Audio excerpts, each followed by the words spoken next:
on the head. Trauma is when our nervous system is activated and into a place that we can't come down from. So it kind of alters the natural state of our nervous system. We're born, being very flexible, being able to activate, deactivate, and then when trauma happens, we kind of get stuck in activation or stuck in the freeze response. And so that also goes really hand in hand with Hashimoto's because the nervous system plays such a huge part in inflammation and our bodies attacking themselves. So I guess kind of where I wanted to start out with was the mind-body connection and how anything that's experienced in our body automatically is impacting our mind, and anything that is happening in our mind is automatically impacting our body. So a lot of Western medicine unfortunately compartmentalizes and looks at one symptom or one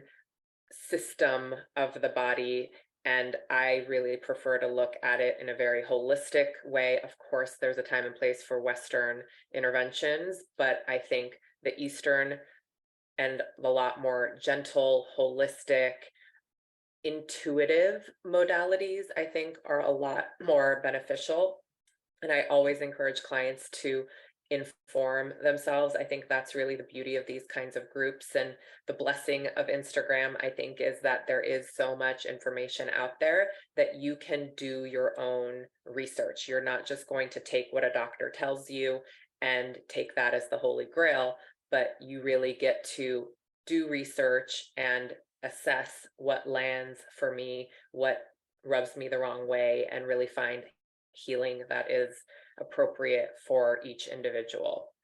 And so the mind and body are inseparable and they affect one another, and there's constant communication happening. And so I think when it comes to the therapeutic and more mental, emotional role of healing for trauma, it really is harnessing that communication, learning to notice symptoms, sensations, emotions, thoughts, really build awareness. So the healing model from my perspective is really kind of three-pronged. There's building awareness, practicing acceptance, and then integrating aligned intuitive action. So the first thing is really building awareness. So building awareness, connecting to our mind and our body. And my favorite thing to do is literally track. Have a piece of paper next to you or even your phone throughout the day, and every hour check in with yourself. What thoughts are running through my head? What beliefs, those I am statements, whether they're judgment or criticism, or, rarely are they encouragement, but sometimes they are encouragement. Paying attention to those beliefs that are going through your mind throughout a 24-hour period. Looking at what you're projecting onto others. What of your own beliefs or your own work are you either assuming about others or assuming about the world at large? There's a great little sentence completion exercise that I like to do with clients, and it's basically completing the sentence, I am blank, the world is blank, others are blank. That really can be enlightening around our belief system. And then looking deeper, where do those beliefs come from? Also tracking behavioral patterns and noticing, what do I do all day? Am I addicted to my phone? Am I addicted to comparison of others? Am I addicted to my work? Am I isolating? Am I building community? Do I feel supported? Really looking at all these different areas of life and getting a snapshot of where you are right now is that first piece of building awareness. And then the other thing is that trauma is not like literally in the body. So it's embodied, but it's not as simple as like our cells are holding on to trauma. It's really the brain and the nervous system and the memory and the emotional centers of the brain that give signals that we need to be protected. So trauma is not physically held in the muscles and the bones, but it's that need to protect ourselves from perceived threats that are stored in the brain. And those things get activated through memory, emotional triggers, and nervous system activation. And the two main parts of the brain that we tend to focus on are the hippocampus and the amygdala. The hippocampus is the memory and learning part of our brain. And then the amygdala is that emotional regulation. That's where the fight, flight, freeze response comes from. It's where we make emotional meaning from our memories. It's like how we rationalize and make sense of what happened. It's also where reward processing happens and decision making happens. And that's the part that either gets activated or shuts down whenever we feel a trauma response. It's that really primitive part of our brain. And logic kind of goes out the window. So it's really hard to think logically or critically when we're experiencing any kind of trauma response, because our brain is literally in survival mode, and its main goal, whether it's a perceived threat or a real threat, it's just wanting to get you to survive. And that's when we go back to familiar ways of coping and things that got us through when we were children or when we were in crisis. And so that's why a lot of people come to therapy really frustrated, because they always say, like, logically I get what I'm doing isn't right or isn't helping or isn't supporting me, but I just can't get myself to change that behavior. And so that's where acceptance comes in. It's like the last thing you want to do is judge yourself or criticize or beat yourself up or build shame or guilt of, like, why can't you just get it? Why can't you just do something differently? Like, that kind of pressure is actually flooding your body and your nervous system with even more of the chemicals that are creating more stress and more overwhelm. So it's really a hard practice, but compassion, understanding, and really meeting the behavior that you're wanting to change with empathy and presence. That is really the first step of acceptance. So acceptance doesn't mean I accept this part of myself. This is great. Awesome. It literally means not resisting what is. It means open hand, just kind of witnessing, creating space, presence, and awareness, and saying, okay, in this moment, this is what's happening. In this moment, I'm experiencing a flare up, and it's really unpleasant. And there's a lot of emotion around it. There's a lot of frustration, a lot of helplessness, and bringing compassion to everything that's happening instead of allowing the frustration to take over and just building that narrative of, well, I'm never going to heal, and this is terrible and awful, and it's always going to be like this. That's kind of where we want to work, is accepting, making space, being present with, in a very compassionate, non-judgmental way, of what is happening right here and right now. So part of healing from trauma is also kind of back to where we were tracking our thoughts, our beliefs, our behaviors, all those things. We want to build awareness around perceived threats. What are triggers in our day-to-day experience? Is it people that we hang out with? Is it physical, environmental cues that tend to trigger us? Is it PTSD, flashbacks, certain thoughts that come up for us? Is it specific emotions that dysregulate us, and like there's certain emotions that we just want to numb out from or distract or avoid or hide, or certain emotions that then have us act out in ways that aren't helpful for us? Looking at our relationships, looking at our relationship to spirituality or nature or something outside of us that can be a source of grounding. Those are kind of the things that we want to go down the list and look at. What is triggering us in my day-to-day, in my current life, in my current lifestyle? Where are triggers coming from? It's so important to know your triggers and also to know your needs. And I find a lot of times, specifically with Hashimoto's, there's a huge correlation of burnout and kind of being a martyr or people pleasing or doing things for others, putting your own needs last, being of service. I myself, I'm in service to others. That was my role as a child also. I was like the therapist of my parents, my friends, my everyone. And so I don't know the science behind it, but I would guarantee that that kind of selflessness that was ingrained in my habitual way of being probably contributed to my own autoimmune condition. And having that, this is the wake up call. I think there's a blessing in disguise with this is kind of just like my perspective, but I think there's a blessing in disguise of having this diagnosis, because it's really this visceral, you can't ignore it anymore. I think you have to wake up to the fact that your needs matter, your emotions matter, your self-care matters. There has to be time and space for you to exist in the world, to express yourself. Self-expression is also a huge part. Getting the vocal cords activated, actually speaking up for needs, speaking up in relationships, setting boundaries. I think that's, no coincidence that this is exactly where the thyroid gland is. That's exactly the self-expression. And so even humming, singing, just getting used to speaking your truth is crucial in this type of healing, specifically for Hashimoto's. And it's also one of the biggest challenges, I think, that we see, because a lot of times there's a fear of speaking up because there's a perceived rejection or perceived abandonment. And so there's been so much safety that's developed in, I'm just not going to speak up for myself because I want to hold on to this relationship. And if I speak up, they might leave me, they might abandon me, they might not like me anymore.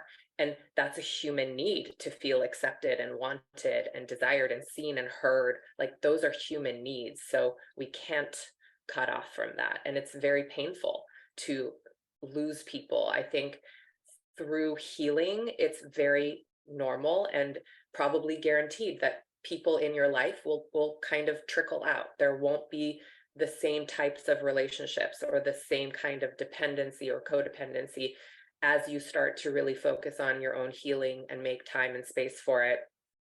Some people might not like that because you served a role in their lives that was to their benefit, and now they have to look at a part of themselves that they don't want to look at. So being prepared to have relationship dynamics shift is very important to keep in mind. As far as triggers, reflecting on our physical discomforts, our symptoms, the flare-ups of the autoimmune disorder and the autoimmune issues, those are really helpful when we're like, what's our trigger? How do I know what triggers me? Take a look back at historically in the last week and the last month and reflect on the specific discomforts that you were experiencing, the specific symptoms, and make note of what's happening in your life, in your relationships, in your self-care, in your thinking, in your beliefs, specifically around these flare-ups. Reflect on your past emotional dysregulation and kind of go back again of like, who was I spending a lot of time with? Where was I spending a lot of my time? Were my needs met?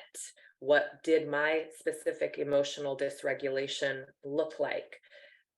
Typically, it's called the zone of resiliency. And you want to think of it as kind of like this channel where we're allowed to go up and down. There's this specific range that we have where we can have a little bit more elevated mood, a little bit more of a depressed mood, but we're still in our zone of resiliency. And when we have any kind of flare up or autoimmune or what we would call like a dysregulation, we are out. We're either too activated, angry, anxious, unable to focus, brain fog, agitation, those types of symptoms, or we get bumped down way below our zone of resiliency. And that's when it's more of the freeze or apathy or depression or inability to show up in our lives. So defining your own zone of resiliency is really important so that you're able to assess, am I in my normal range of tolerance, or is this way too much and I need a different kind of intervention. This is outside of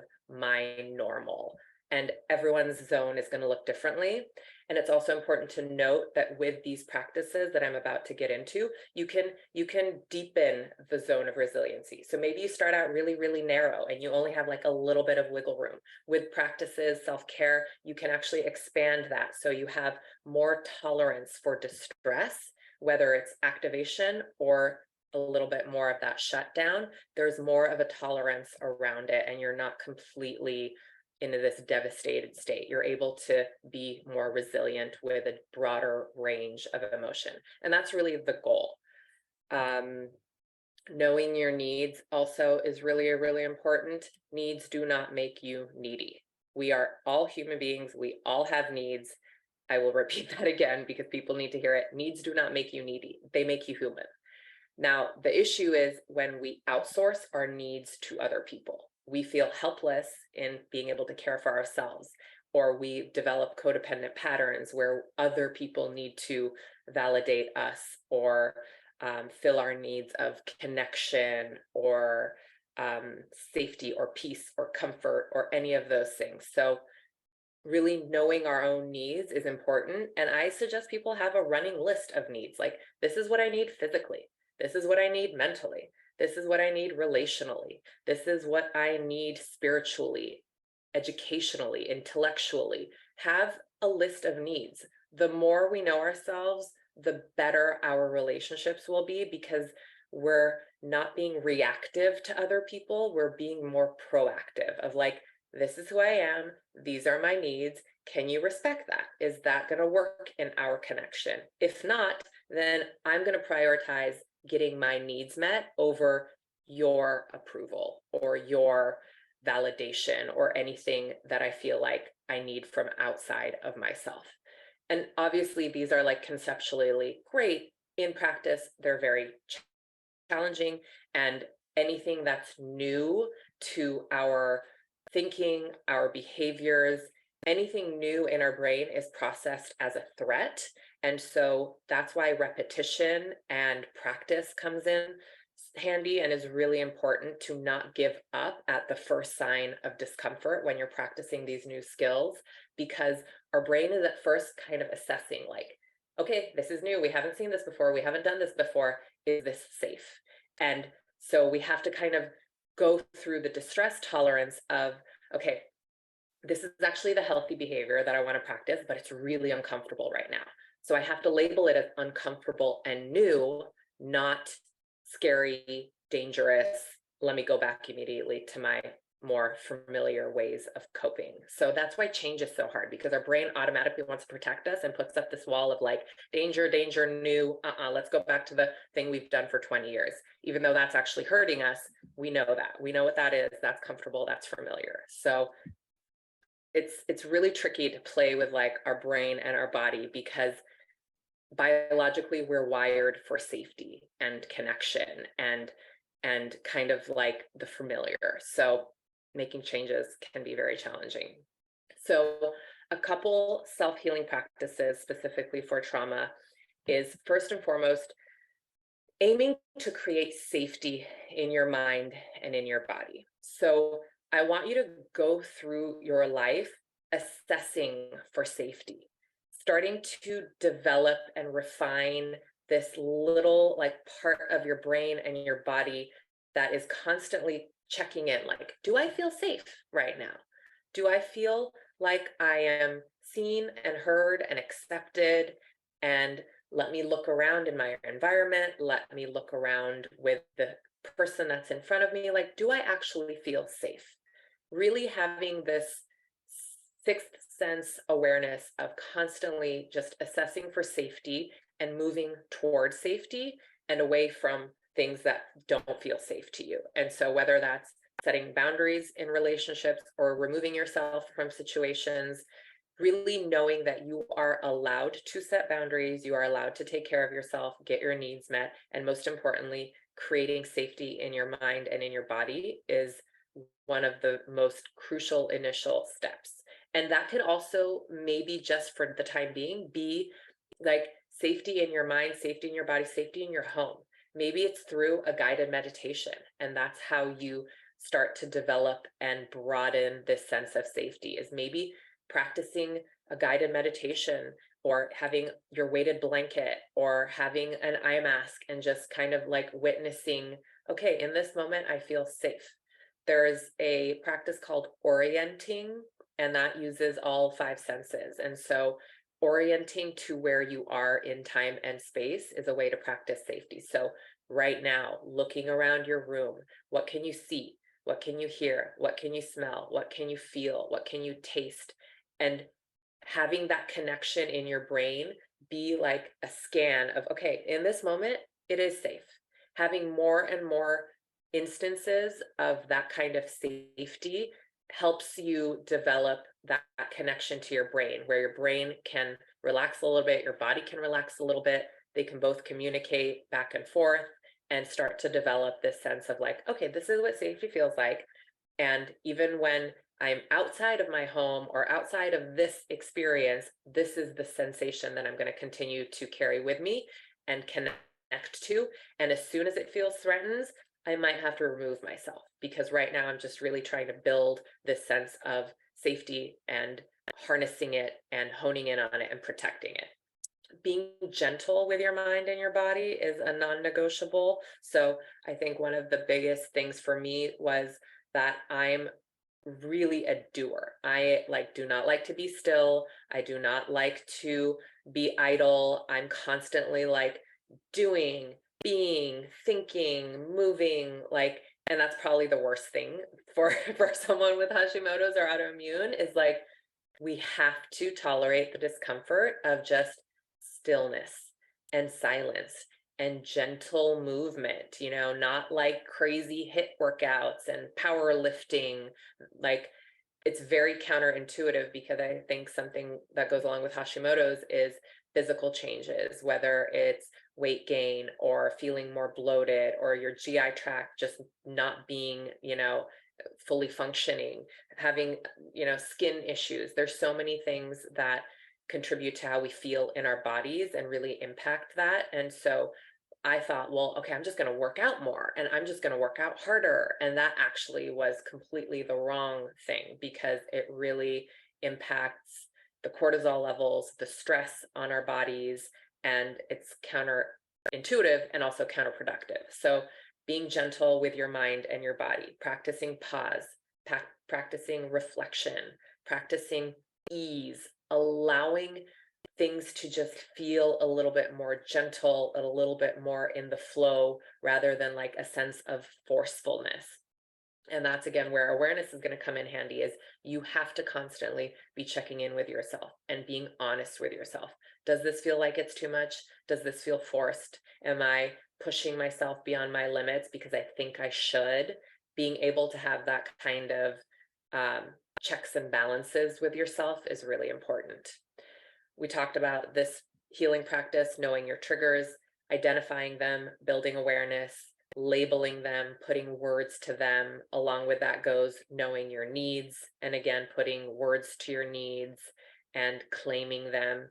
Practice also. It can be really hard to speak up for your needs going from 0 to 100. So having them written down somewhere. I love the practice of having Post-its, and I have my own little Post-it here with my values and my needs, and I'm constantly staring at it all day long, because now that has become familiar. Now that is so ingrained and a part of me that when I'm out in the world interacting, those are my guideposts. Those are the things that I'm looking for. And we need visual cues. So even having whiteboard markers and writing on mirrors in your house, I did that for years, because you're going to see it. When you go to the bathroom and you look in the mirror, there is your needs list, or your mantra, or the thing that you're trying to keep, reminding yourself of. Putting things on mirrors will guarantee to catch your eye and have you subconsciously start to normalize and familiarize yourself with those beliefs or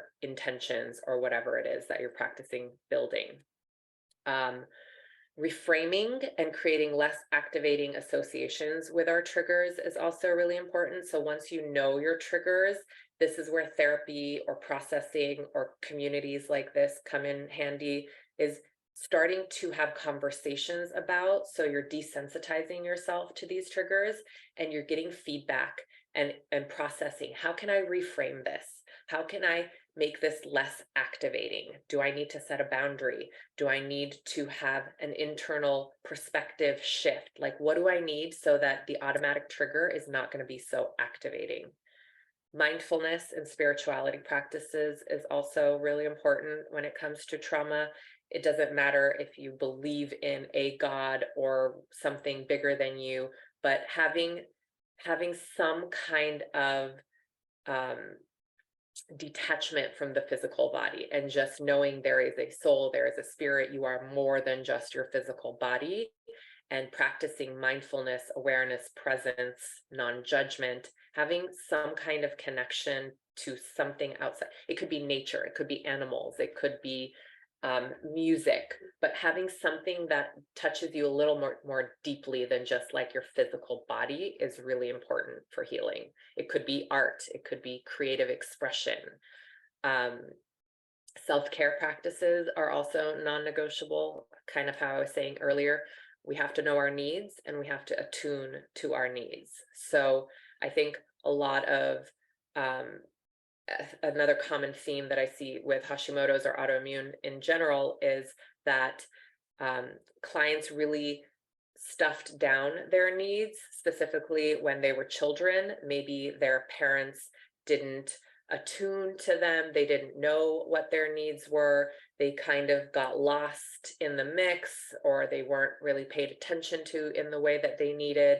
A lot of highly sensitive individuals, I think, develop autoimmune conditions because they're kind of told to just like toughen up or harden up, or they go to the extreme of being a perfectionist and thinking like my sensitivities weren't honored or respected as a child, so I just need to be hard and cold and rigid and follow rules and drive for perfection and kind of disconnect from my emotional human needs. So part of the healing is now reconnecting to those human needs and having really attuned and aligned self-care practices. Another practice, there's just a few more, and then we can totally go into conversation around all of this. Embracing flow and movement in your mind and body. So disease comes from stagnancy, stagnation, stuckness, resistance. So being in flow, whether it's movement or practicing flow with the mind through meditation or mantras or chanting or shifting perspectives, that is crucial. If you find yourself stuck or resistant or feeling really stagnant, go for a walk. The bilateral movement of walking is similar to a trauma modality called EMDR, which utilizes bilateral stimulation. It activates the left and the right part of your brain and it helps process faster. So like going for a walk is super healing, super healthy, nothing high energy, high pace, but literally just like moving, connecting, checking in with yourself. The butterfly tap also, which is this movement right here, and then connecting eye movement to it. So like left, right, that activates different parts of the brain also that can really bring you into the present moment, help you process, help you feel grounded, oriented, helps flow. So if you're feeling stuck or stagnant, either do eye movement or tapping or both, and just notice how that can help regulate your nervous system. And I love that it's also like the thyroid is the butterfly, right? That has that symbol connected to it, the butterfly gland or organ, and then the butterfly tap can help you. Practicing acceptance, we talked about, really embracing self-compassion, nurturing self-talk, be super mindful of how you're talking about yourself, because I think a lot of times autoimmune, like our body's attacking itself. We want to make sure our thoughts aren't attacking ourselves. We're not being critical, judgmental, harsh, extreme in our thinking. Be mindful of what that self-talk is. And this is why tracking comes in handy, checking in with yourself throughout the day, because it's so automatic and habitual that we don't even know consciously that we're being judgmental or critical or hard on ourselves. And ask your loved ones too, like, how do you think I talk about myself? How do you think I relate to myself? What's my relationship to myself? How do you think I think and feel about myself? And just notice what kind of feedback you get. That can be really enlightening also. And then the last thing, internal resourcing. This is a practice from EMDR also, and it ties into knowing your needs. So, three basic needs in trauma work are wisdom, protection, nurturing.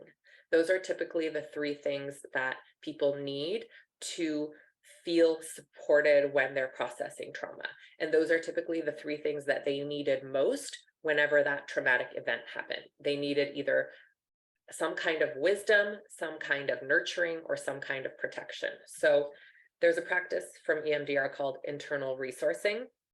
And so picking a character, I typically like to use movie characters, someone you don't have an actual relationship with, but picking someone that represents wisdom, someone that represents nurturing, someone that represents protection. So for example, my protector could be a Navy SEAL.